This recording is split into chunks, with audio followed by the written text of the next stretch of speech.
ಪೈಲ್ಸಿಂದ ಬರೀ ಯುದ್ಧ ಸೋಲೋದಲ್ಲ, ಪ್ರಪಂಚದ ಇತಿಹಾಸನೇ ಬದಲಾಯಿತು. ಪೈಲ್ಸ್ ಇದೆ ಅಂತ ಗೊತ್ತಾಗೋದು ಹೇಗೆ? ಜನಕ್ಕೆ ಡಿಫ್ರೆನ್ಸ್ ಗೊತ್ತಿಲ್ಲ, ಆ ಜಾಗದಲ್ಲಿ ಏನಾದರೂ ಪೈಲ್ಸ್ ಆಗೋದು ಯಾವುದೋ ಒಂದು ವಿಚಾರಗಳ ಫಲಶ್ರುತಿ. ಏನೋ ನೀವು ಮಾಡಿದ್ರೆ ತಪ್ಪು, ಅದರಿಂದ ಪೈಲ್ಸ್ ಆಗಿರುತ್ತಲ್ವಾ? ಸೊ ವಾಶ್ರೂಮಲ್ಲಿ ತುಂಬ ಹೊತ್ತು ಕೂತಾದಾಗ ಆ ಪ್ರೆಷರಿಗೆ, ಆ ಗ್ರಾವಿಟಿಗೆ ಪೈಲ್ಸ್ ಬರುತ್ತೆ. ಬೆಳಿಗ್ಗೆ 7 o'clock ರಾತ್ರಿ ಸಂಜೆ 7 o'clock. ಹೌದು. ನೀವು ಕೂತಲೇ ಕೂತಿರ್ತೀರಲ್ಲ, ನಿಮಗೂ ಬರೋ ಚಾನ್ಸ್ ಇದೆಯಾ? ಈ ಮೋಷನ್ಗೆ ಹೋದಾಗ ಗಟ್ಟಿಯಾಗಿ ಹೋದರೆ ಅಥವಾ ಪ್ರೆಷರ್ ಹಾಕಿದ್ರೆ ಕ್ರ್ಯಾಕ್ ಆಗುತ್ತೆ. ಮಹಿಳೆಯರಲ್ಲಿ ವಿಶೇಷವಾಗಿ ಈ ಪೈಲ್ಸ್ ಫಿಸ್ಟುಲಾಸ್ ಜಾಸ್ತಿ ಇರುತ್ತೆ. ಓಕೆ.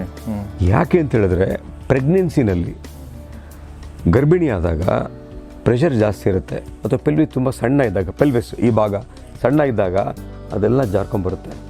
ಅದನ್ನು ಪೆಲ್ವಿಕ್ ಫ್ಲೋರ್ ಡಿಸೆಂಟ್ ಅಂತ ಕರಿತೀವಿ. ಆ ಸಂದರ್ಭದಲ್ಲಿ ಹೆಣ್ಣುಮಕ್ಕಳಿಗೆ ಮೋಷನ್ ಪಾಸ್ ಮಾಡಲಿಕ್ಕೆ ಆಗಲ್ಲ. We work on the place where the sun doesn't shine ಅಂತ. ಓಕೆ. ಆ ಜಾಗದಲ್ಲಿ ಸೂರ್ಯನ ಬೆಳಕು ಬೀಳುತ್ತಾ? ಇಲ್ಲ, ಬೀಳಲ್ಲ, ಕವರ್ ಆಗಿರುತ್ತೆ. ಸೊ ನಾವು ಕೆಲಸ ಮಾಡೋದು ಆ ಜಾಗದಲ್ಲಿ. ಸಾಮಾನ್ಯವಾಗಿ ಜನ ಎಲ್ಲ ಏನು ಅನ್ಕೊಂಡಿದ್ದಾರೆ, ಬ್ಲೀಡಿಂಗ್ ಆದರೆ ಪೈಲ್ಸು ಅಂತ. ಬಟ್ ಬ್ಲೀಡಿಂಗ್ ಆದರೆ ಅದು ಬೇರೆ ಬೇರೆ ಕಾಯಿಲೆನೂ ಇರ್ಬೋದು.